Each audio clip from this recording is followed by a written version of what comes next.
¿Qué es la política? Es una de las preguntas más comunes que uno puede encontrar en un aula de clases o caminando por la calle o en estos momentos de política electoral, de elección de representantes, congresistas y presidente. Normalmente la pregunta ¿qué es la política? Suele contraponerse, yo diría que en las últimas décadas, a la cuestión alrededor de la antipolítica, esta idea de que el ser humano no sería un ser político. La pregunta ¿por qué es la política? Justamente busca cuestionar esta noción, la idea de que el ser humano no es un ser político. Uno de los primeros grandes pensadores que reflexionaron alrededor de la política fue Aristóteles. Aristóteles, pensador griego, intentó definir la política alrededor de lo humano, de lo que él llamaría el animal político. El ser humano sería un animal político. La política se reconstruiría alrededor de la ciudad, la polis. La polis griega es donde emerge el escenario de lo político, diría Aristóteles, y es allí donde la política aparece. La política sería consustancial al ser humano en el sentido de que el ser humano genera modelos de gobierno, es decir, se autogobierna. Esto conllevó en la tradición filosófica diferentes reflexiones alrededor de los modelos de gobierno. Por ejemplo, el modelo monárquico, el modelo aristocrático, el modelo democrático, como sus versiones degeneradas, ¿no? La versión degenerada del monarca es el dictador. La versión degenerada del aristócrata es el modelo oligárquico. La versión degenerada de la democracia, eso lo diré entre comillas porque creo que lo cuestiono un poco, es el populismo. Entonces, cuando nos preguntamos alrededor de qué es la política, habría que entender la naturaleza del ser humano o su, digamos, esencia, esto también iría un poco entrecomillado, alrededor de la acción política. Los seres humanos acometemos acciones políticas. Ya las feministas en la década del 70 lo decían, lo personal es político. Esta consigna, muy famosa dentro del feminismo, tiene que ver fundamentalmente con que en la modernidad, a partir de los siglos XVI y XVII, sobre todo en Europa, lo que empezó a acontecer fue la distinción entre escenarios propiamente políticos y escenarios meramente sociales. Por ejemplo, la familia y la vida privada era un escenario social, pero el espacio público, el Estado, las elecciones, las relaciones burocráticas, la cercanía con el rey y los gobernantes, eso era el escenario político, lo que después fue llamado también como espacio público. Entonces, pareciese, como lo demandaban las feministas, que el escenario de lo privado no era político, una relación amorosa, las relaciones familiares, las relaciones de amistad no tendrían ninguna carga política. Cuando ellas desarrollan la consigna de que lo personal es político, es justamente de nuevo reclamando cómo el ser humano es un ser político. Es decir, si la familia es un espacio del gobierno, si la familia es un espacio de la administración, si la familia es un espacio donde nos organizamos para vivir, entonces ya allí hay un escenario político, porque las decisiones en torno al cuidado de la casa, a cómo se administra el hogar, a cómo, qué alimentos compramos, qué alimentos no compramos, a qué lugar llevamos a nuestros hijos a pasear o a qué lugar los llevamos a estudiar, si vamos o no vamos a la iglesia, si vamos o no vamos a un centro comercial, si nos sentamos o no una tarde a ver un partido de fútbol, pareciese en este sentido que son decisiones políticas. Claro, alguien podría cuestionar que al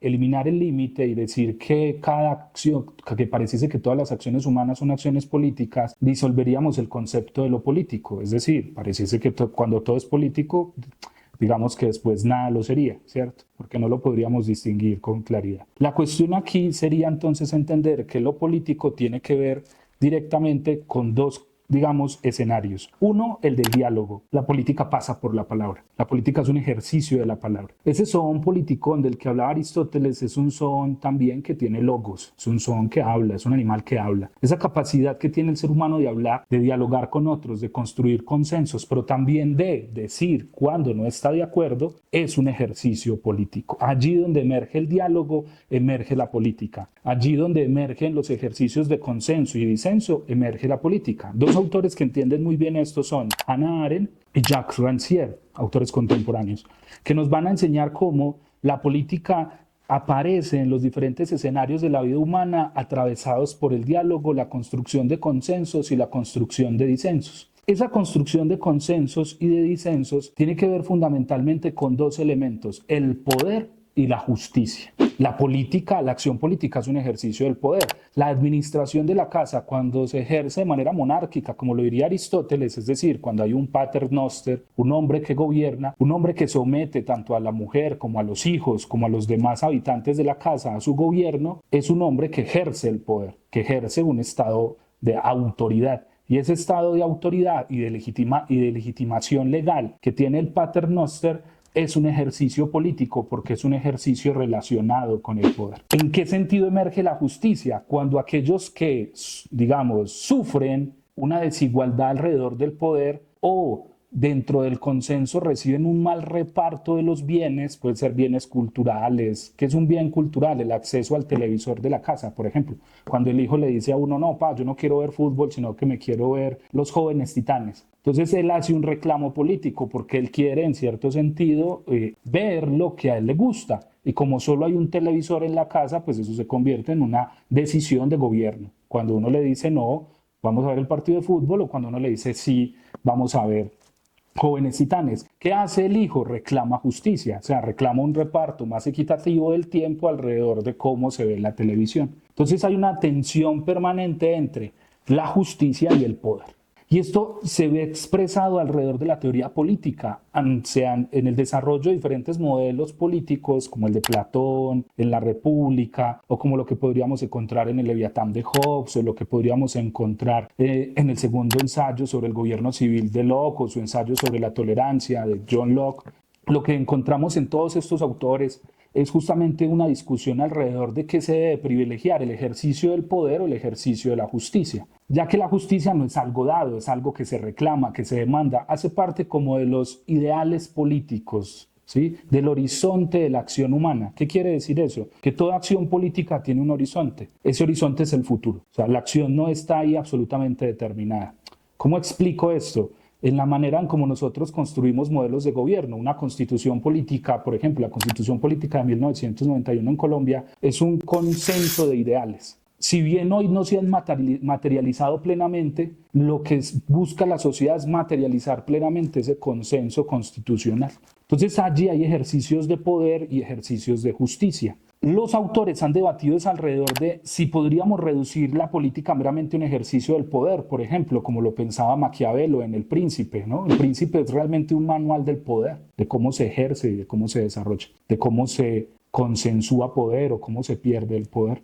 Pero también lo podríamos encontrar en un texto como el libro sobre la teoría de la justicia de John Rawls, donde Rawls se concentra su análisis y su teoría, en cierto sentido crítica, alrededor de cómo se construyen sociedades más justas, ¿sí? Sociedades más igualitarias y sociedades en este sentido más libres. Entonces, la reflexión en torno a qué es la política es que el ser humano es un ser político, y es un ser político porque está atravesado permanentemente por el poder y por la justicia. Y eso deriva en la construcción de modelos de gobierno. Cuando yo hablo de un modelo de gobierno monárquico, alguien podría decir que es un buen modelo de gobierno si nuestro monarca es un hombre virtuoso, un buen ser humano, alguien que busca la justicia. Pero el problema de que el monarca sea un hombre virtuoso o un buen ser humano también es un tema de suerte, ¿no? De que realmente la suerte nos dio un monarca de ese tipo. Pero si nos da un dictador, ¿no? Un ser perverso, poco justo, inequitativo, que solo busca su ego y su narcisismo, pues afectaría profundamente la manera de cómo se desarrolla ese tipo de gobierno. Entonces, claro, la monarquía en su modelo virtuoso ideal parece buena, pero en su modelo degenerado parecería mala. Esto también implica relaciones que miraremos más adelante en torno a la política y la ética. Pero lo mismo podría suceder con la aristocracia. Las ideas del modelo aristocrático es aquel modelo donde pocos gobiernan, pero esos pocos son seres virtuosos. Virtuosos en dos sentidos. Tendría que tener una virtud intelectual, ser hombres sabios, pero también una virtud ética, ser hombres buenos. Pero su modelo degenerado sería entonces el modelo oligárquico, cuando ese grupo pequeño de hombres no son virtuosos, no son ni sabios ni buenos. Son degenerados o están corrompidos, diría Aristóteles, y en ese sentido generan un mal gobierno. Cuando nosotros decimos, por ejemplo, que Colombia la han gobernado durante 200 años, un modelo oligárquico, es porque hacemos referencia a que durante esos 200 años 50 familias son las que han decidido la historia del país. Y en esa medida siempre se ha dicho que son los mejores los que deben de gobernar en el país. Entonces pareciese que los hijos de los presidentes que después se convirtieron en presidentes eran los mejores. Pero lo que ha mostrado la historia del país es que no ha sido así, porque hemos tenido un país violento, desigual, excluyente, racista, clasista, atravesado históricamente por las mayores barbaridades que se pueden contar también dentro de la historia de la humanidad, efectuadas por grupos paramilitares, grupos guerrilleros, fuerzas armadas del Estado, etcétera, etcétera. Entonces la pregunta ahí es, ¿realmente ha sido un modelo aristocrático, una república aristocrática donde los mejores han gobernado? Pues la cuestión es que realmente han gobernado los peores en un modelo oligárquico. Por último está el modelo democrático, que es el gobierno del pueblo. Vemos cierto pueblocracia, poder, el gobierno del pueblo, el poder del pueblo, al cual siempre le temieron la mayoría de los filósofos, particularmente muy pocos filósofos suelen defender el modelo democrático porque consideran que las masas son ignorantes, no alcanzan la virtud, ni la virtud intelectual, ni la virtud ética, porque son fáciles de manipular. Casi que ellos dirían que el modelo democrático por sí mismo ya es un modelo populista. Estas son cuestiones que tendremos que analizar a lo largo de estos cursos, clases, charlas de la olla política. Espero nos sigan.